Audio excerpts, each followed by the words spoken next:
Hello, everyone. I am Nicholas Carroll, your fill-in host this week for the Forza Italian football podcast, filling in for Conor Clancy, who's currently traveling around Italy with one of our other regulars, Luca. So to help me this week fill in, of course, we have Vito Doria, who's one of our regulars as well. Vito, how are you? Yeah, very good, Nick. I mean, this should be another good experience. And yeah, looking forward to the chat again. And to join us, hasn't been on for a few weeks, but our favourite Neapolitan is Caterina Mirra. Hi, Nick. How are you going? Back. Yeah, fine, thanks. Happy to be back.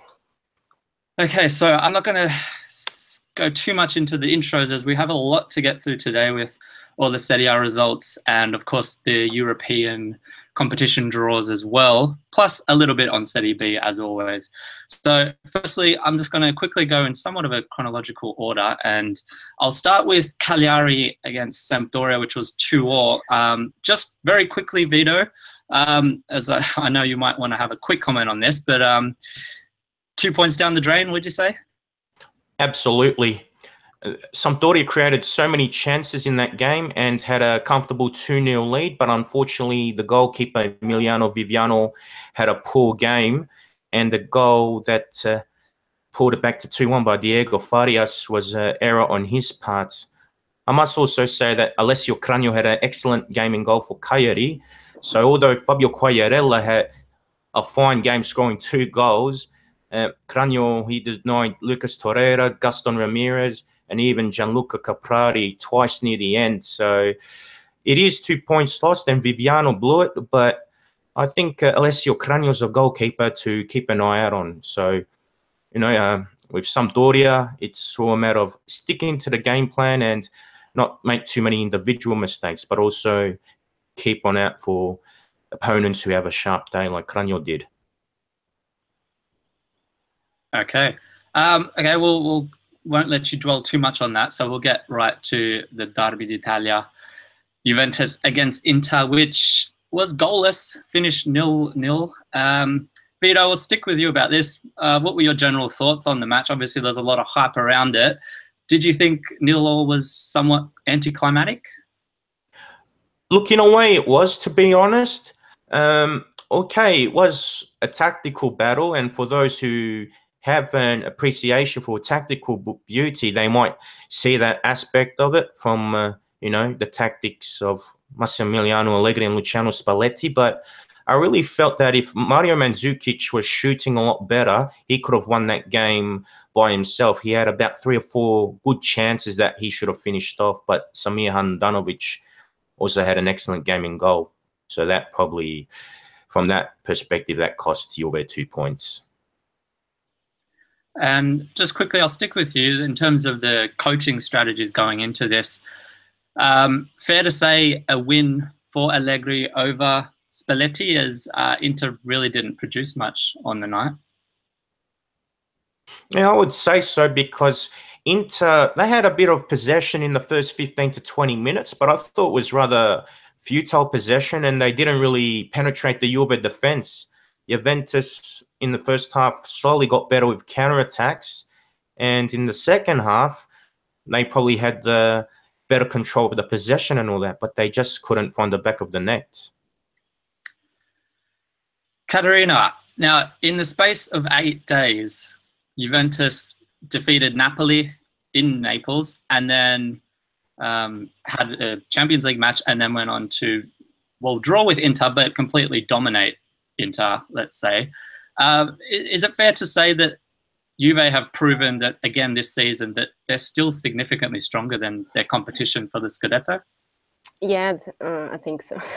I always say that on the paper you probably will win another Scudetto, and we have seen. I think they struggled just in the first month, but we have seen that also against Inter, the only thing that lacking was a goal, and so I don't know. I guess Napoli, they made a great defensive game.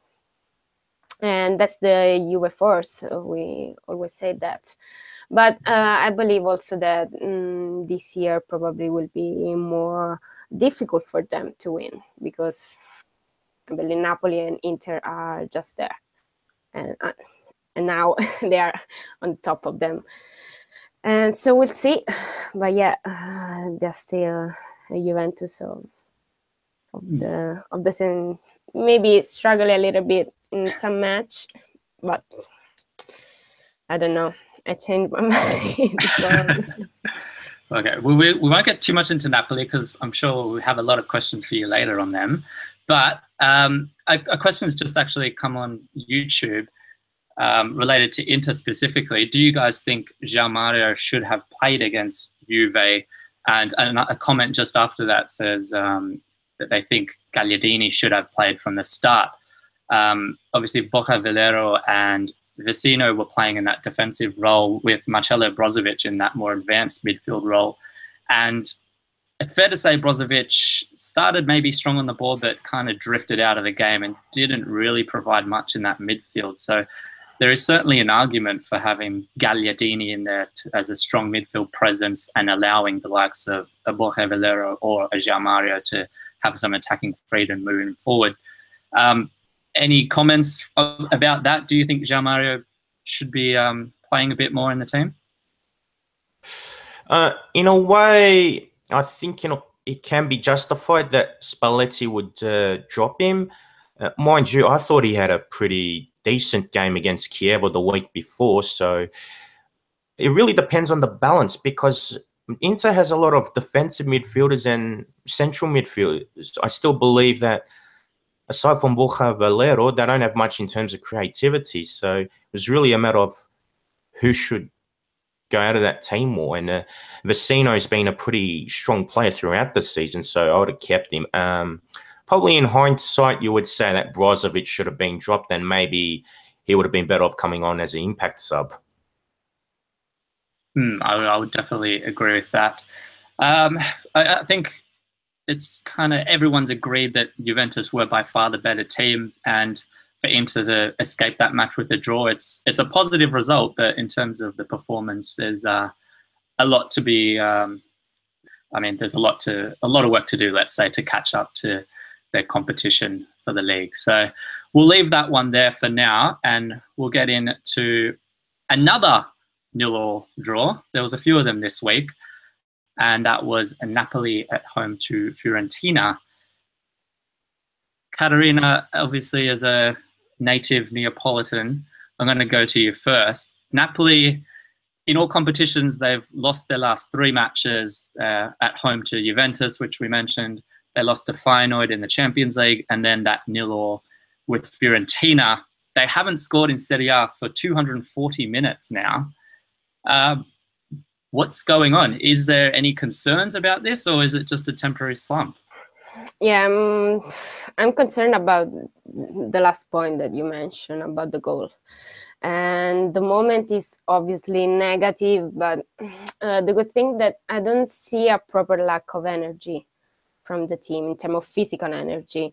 I think it's more about the mentality, and it's all started against the Udinese match, not against the Juventus, I think, because that one was a great win, but we played really, really bad, probably the worst match of the season so far. And I would give also credit to Fiorentina, that was amazing, impressing, especially in the first half. And yeah, Napoli is not so brilliant, and something is missing in the usual movements, I think, in the attack, especially in the attack. And so the right thing to do now is not panicking, and I believe it's just a moment that Sarri will take on, and so continue to work as always, and hope that Insigne will recover soon, and probably getting some rest. It's also good for him. And yeah, I will see also probably more Rog on the field, and we are seeing now Zielinski is doing well. So needs more work to do, and it's a moment. I think now probably a little bit of luck in scoring. And the next game that will be against Torino, and probably I don't know, we try to get up again. You mentioned it was you see it more as a mental thing rather than a physical thing. So you don't seem to think there's too much issue with fatigue, and I guess that's something that's often brought up with Napoli because Sarri does use that 11 quite regularly, with a few kind of subs in the midfield.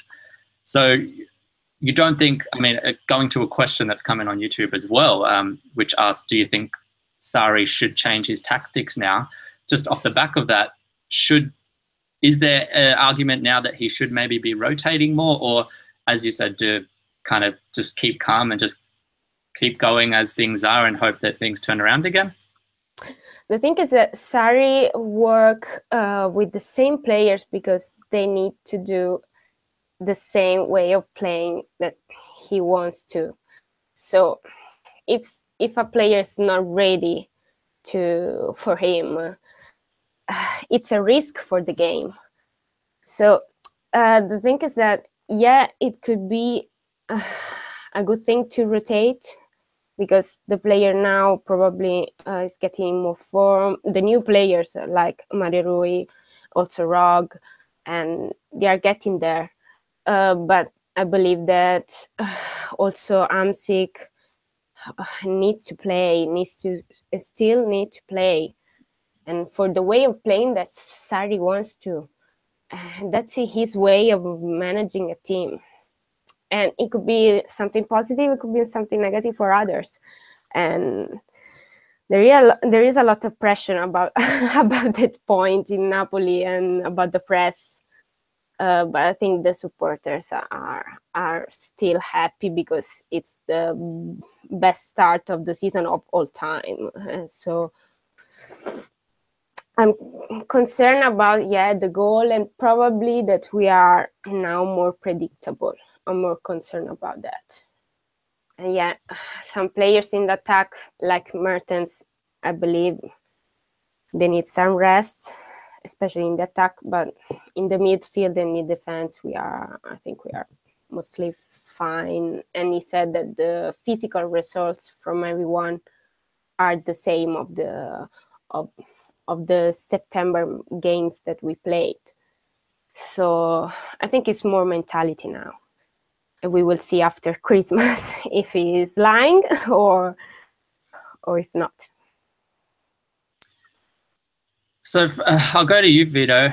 From a more neutral perspective, many backed Napoli at the start to win the Scudetto, or at least be the main challenger of Juventus. So is this kind of form enough to warrant a change of mind? I mean, myself backed Napoli at the start. Do you think now, given this kind of lapse in form, that there's enough reason people should kind of jump off the bandwagon, or do you think they can get back to where they were? It wasn't that long ago that they had 8 wins to start the season, and they've still only lost once in Serie A. I wouldn't jump off the bandwagon as yet, and I'm someone who tipped Napoli to win the Scudetto as well. So I think 16 rounds in, it's very early to write them off. But the recent results do show a little bit of concern, particularly without Lorenzo Insigne. He's missed out on the last 2 competitive games. And as brilliant as Sarri's system is, Insigne brings that unpredictability and X factor. So I think his absence is probably more of a concern than what most people would have been anticipating, because he's the type of guy that can score goals out of nothing, especially if he goes for a long-range shot or he goes for those Del Piero-style bending shots. So hopefully he'll return sooner than we hope. Indeed. We'll leave Napoli for now because we'll come back to them when we discuss the European draw. So for now, as I mentioned, there was a few 0-0 draws. So another one was Chievo against Roma. I don't want to go too much into the game, but in my opinion, it saw the standout performance of the week from Stefano Sorrentino in the Flying Donkeys goal. 8 registered saves, but that included an incredible double save. And my favorite was towards the end, which was a deflected shot where he managed to somehow save it when he was diving the other way, which was just amazing. So if you haven't seen that, look up the highlights because it's well worth a watch. Quickly, but Roma, they had 26 shots. And as I mentioned, there were some amazing saves in there. Let's say a couple of unfortunate misses in Dzeko and Dzeko. Is it fair to say just one of those games for Roma and nothing too much to worry about there? Just move on and forget the result? I would not be so concerned. I think, 26 shots in a game. I read that was the record for the Giallorossi in a Serie A in a single away game this season. So I would not be so concerned if it would be in Di Francesco's shoes. They would be a little bit frustrated probably from the result, but and also because it's the second consecutive draw in a away game for them. But they dominated all the entire game, and Stefano Sorrentino was excellent. So, I would not be so worried. So we will see them in the next game against Cagliari at home. So probably they could recover, but now we will see that there is a little bit of gap between the first 4 and the others, but they still to play against Sampdoria in the next year for the game that they missed. So I think it was a good match. Vito, I just want to go to you more so on an individual in Patrick Schick, obviously former Sampdoria man. He actually started leading the attack for the Giallorossi, and Dzeko didn't come on to the 64th minute when Schick went out wide, I believe, after that. Just your thoughts on this. I thought that was an interesting move from Di Francesco. What do you think about Schick leading the line in that way? Well, it seemed that Di Francesco was happy to rotate his team after the 1-0 win against Karabag in the Champions League. There were a few changes in the Roma team, including Schick. So it was interesting to see how the game progressed. A bit frustrating too, though.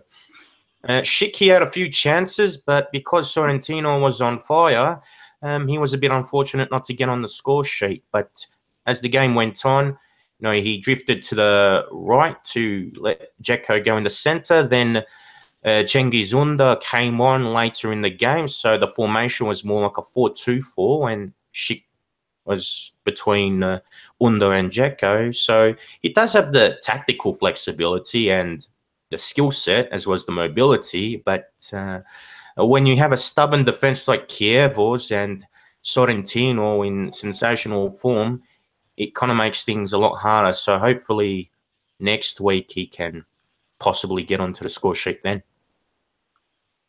Definitely. I think a lot of us, irrelevant of who you support, would like to see Schick back to his best form in Serie A. It's always good to see some of the most talented young footballers achieving their potential, I guess, let's say. Moving on from that match to a match that actually saw a few goals, which is nice. AC Milan defeated Bologna 2-1. It was Gennaro Gattuso's first victory in charge of the Rossoneri.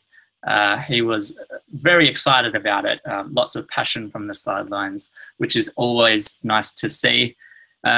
We don't want to go too much because we've spoken a lot about Milan and Montella and Gattuso in recent weeks. So we won't go too in depth, but let's say it wasn't an overly convincing win, but at this stage, it's probably a fair thing to say that it doesn't really matter how, but just a matter of getting the win for Milan and the confidence that comes with that. Is that fair enough, Vito?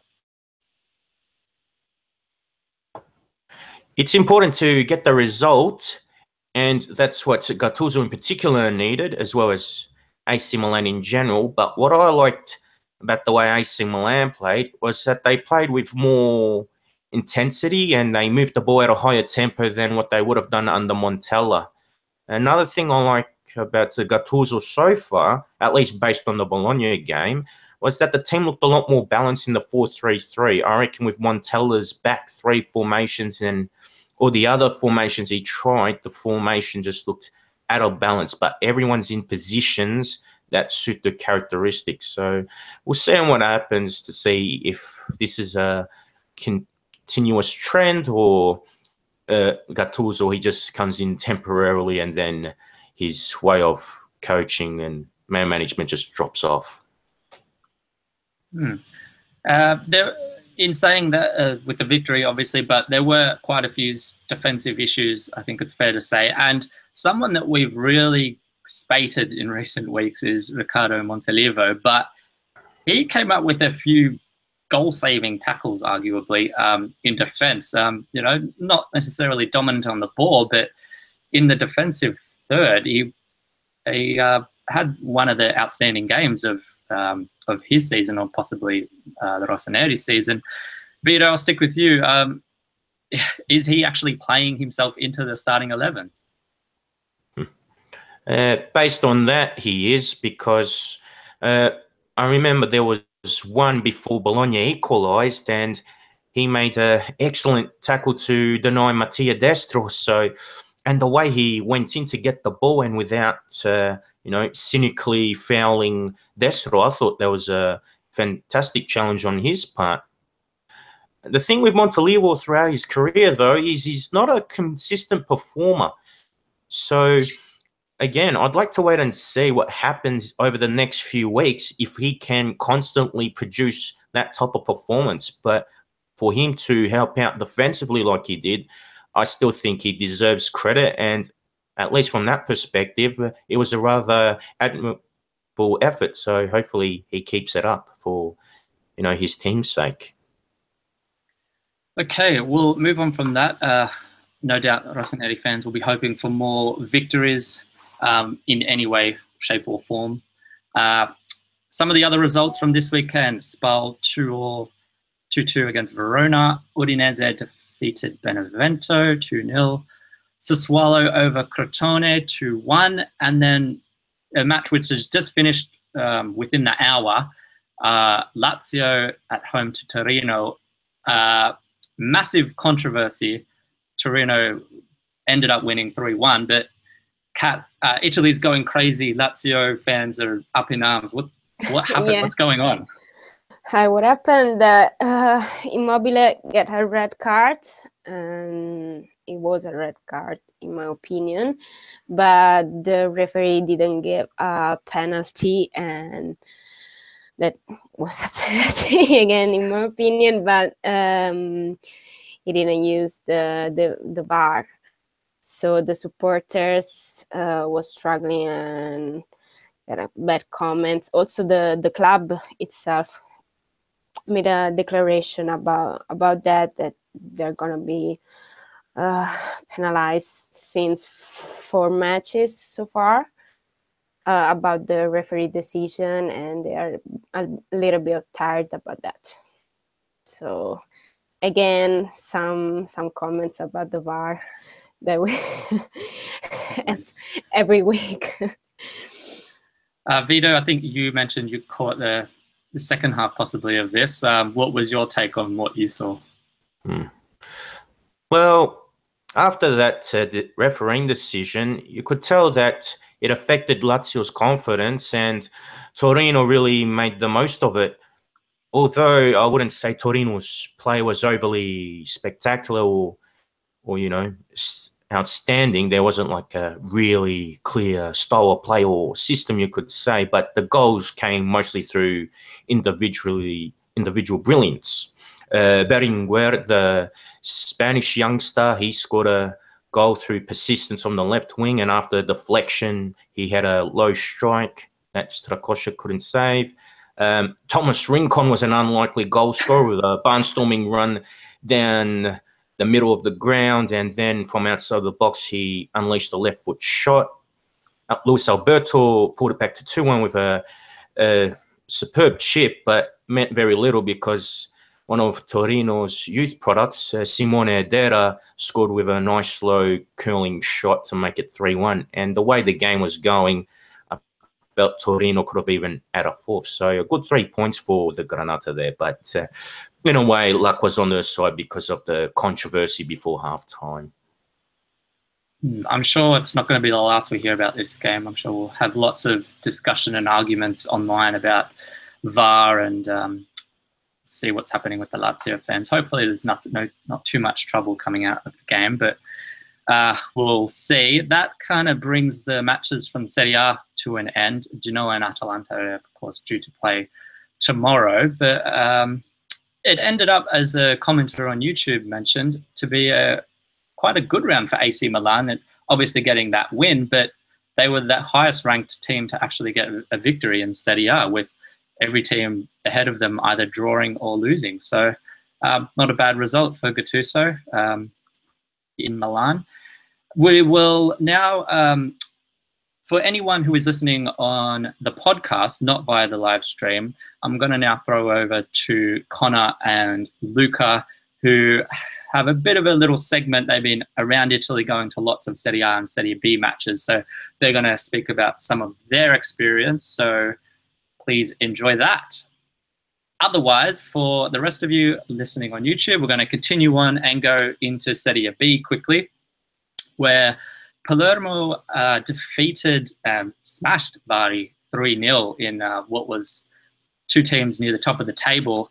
Quite a convincing win, and it's put Palermo back or up into first place. Bari is down to 5th, I believe.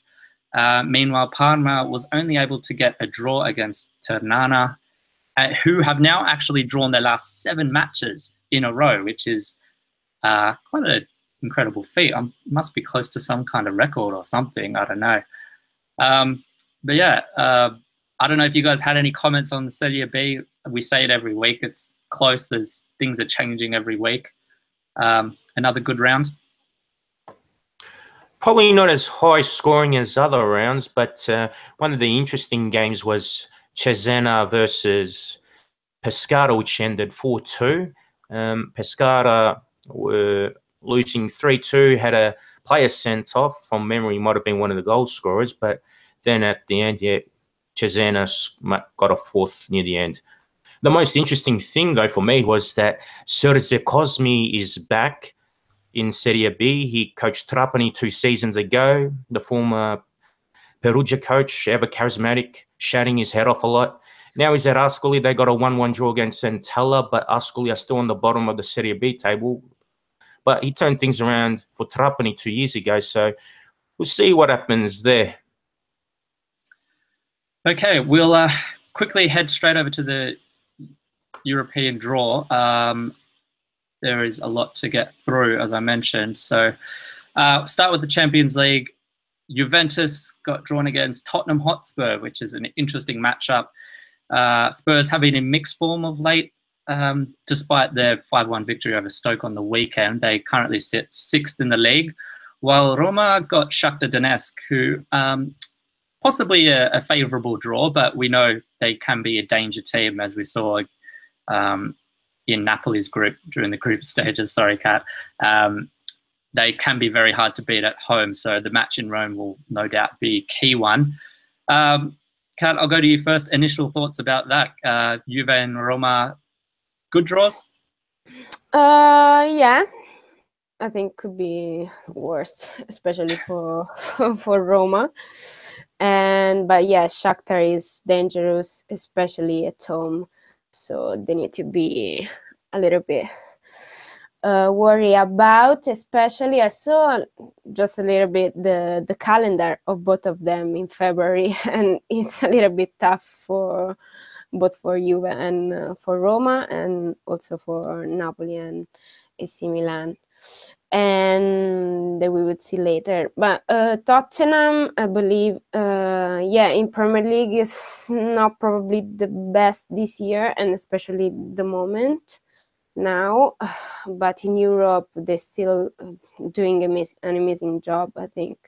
So probably also the Wembley spirit is helping them in going through, and so will be not so easy probably for Juventus, but could be worse for both of them about the draw. Yeah. Vito, I'll throw it over to you for your opinion. Can you see both teams going through? I think it's a possibility. The Shakhtar versus Roma fixture, I expect Roma to have a tough time, but I think it's winnable for them. If I compare them to Napoli, I can see Di Francesco more or less showing a bit more tactical flexibility and better squad rotation, and he's already shown it in Serie A as well. So I think Shakhtar's going to have more trouble against the Giallorossi than what they had against the Partenopei.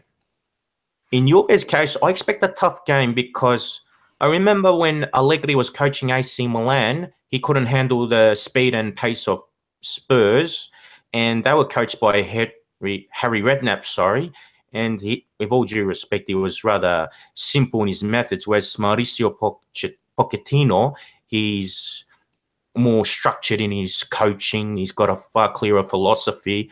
So I really expect a great challenge for Spurs, and one of the ways Juve can win, aside from the star individuals being in better form, is how Allegri uses his speedsters, you know.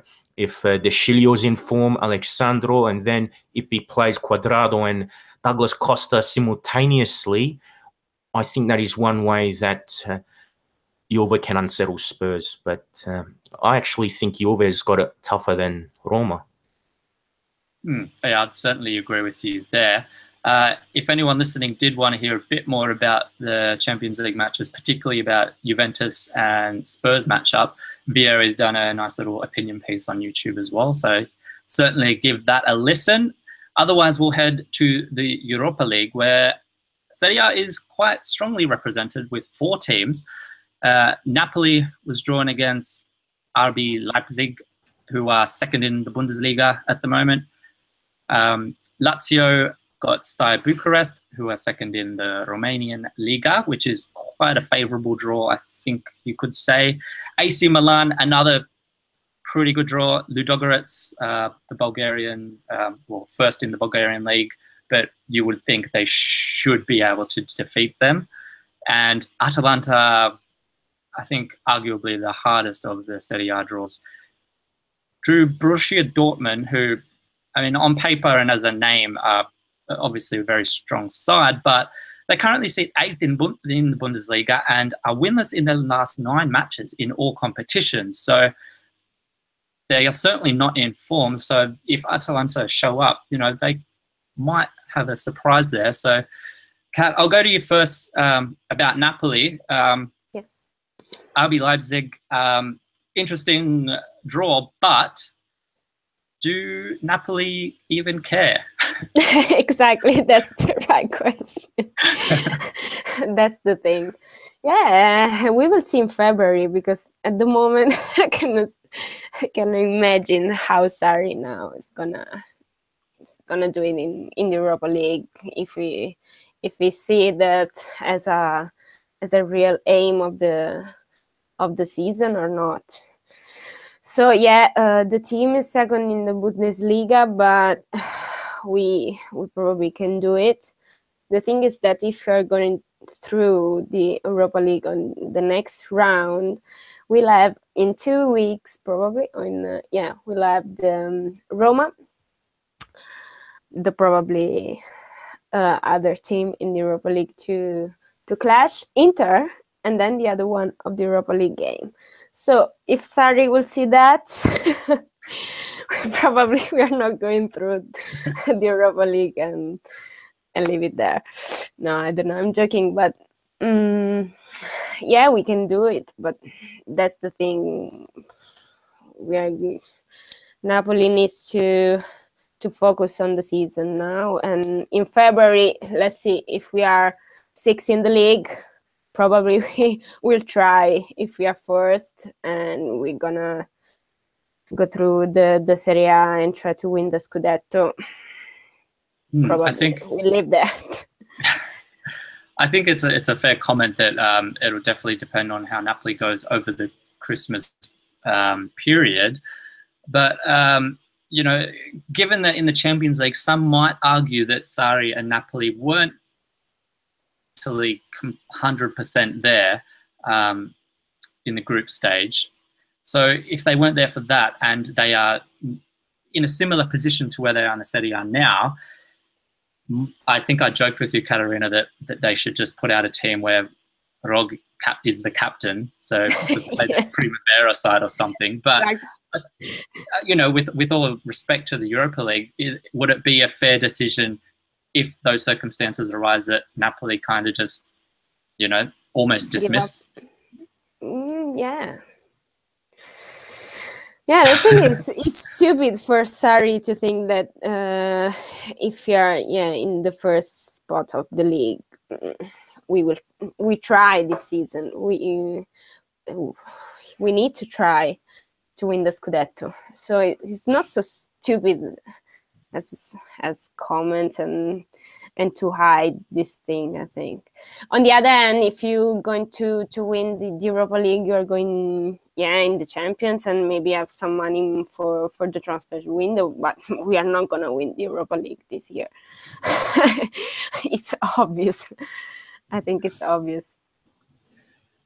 Vito, I'll just stick with Napoli for now. Your thoughts on them in terms of both how much of a priority the Europa League should be and about the match in itself with RB Leipzig?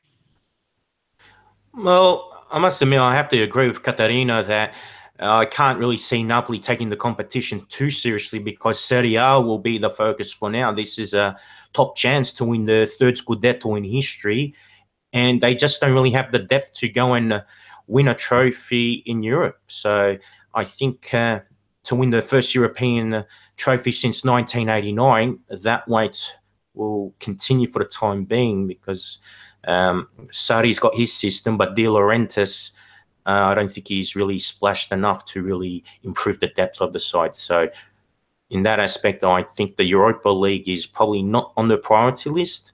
And as for the game against RB Leipzig, at full strength, and if they took it seriously, Napoli, I would tip them to win. But if Sarri's going to give reserve players and youth team players a go, then I think the way Leipzig play, they should be able to overcome Napoli because they got a few young players of their own too. Going to the other matches, I did mention quite favourable draws for Lazio, AC Milan, and then a bit of a difficult one for Atalanta.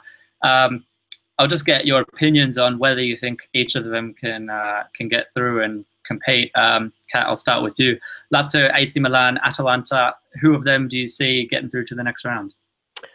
Lazio, I think they can do it. And Atalanta I really would like. They can. I think they can if they believe it. And it will be an amazing match. I'm looking forward to it. Yeah.